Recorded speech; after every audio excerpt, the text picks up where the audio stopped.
Vous le voyez, le vent continue de souffler fortement ce matin dans l'Aisne. C'est ici, au bord de la RN 31, que l'accident a coûté la vie à un chauffeur routier vers 4h30.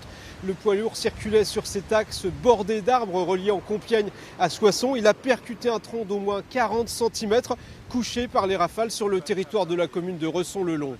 Quand je me suis levé ce matin, quand j'ai ouvert les volets, j'ai vu que tous les camions étaient arrêtés. Et donc je suis sorti, j'ai jeté un œil dans la rue. Et là, il y avait les pompiers, il y avait l'arbre en travers encore. Et j'ai appris après par la radio et la télé qu'il y avait eu un décès. Le camion, vous l'avez vu ? De loin. Les circonstances de ce drame restent encore assez imprécises. Selon le maire de la commune qui s'est rendu sur les lieux, l'arbre n'avait pas été signalé tombé à terre par d'autres automobilistes. Il se serait donc abattu peu de temps avant l'arrivée du camion, quelques instants peut-être à peine. En tout cas, le conducteur sur cette route non éclairée n'a pas pu l'éviter et l'a percuté de plein fouet. Le chauffeur est décédé, il n'est pas décédé sur le coup. Lorsque les secours sont arrivés, on m'a indiqué qu'il a été pris en charge, il était encore conscient, il a pu échanger avec les premiers secours arrivés sur place.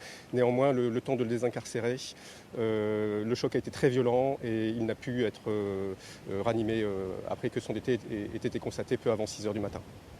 La victime est un homme âgé d'une cinquantaine d'années. Le camion portait les couleurs d'une entreprise de transport du Pas-de-Calais. Selon la préfecture de l'Aisne, 12 axes ont été coupés ce matin par des chutes d'arbres, causant également 2 autres accidents corporels.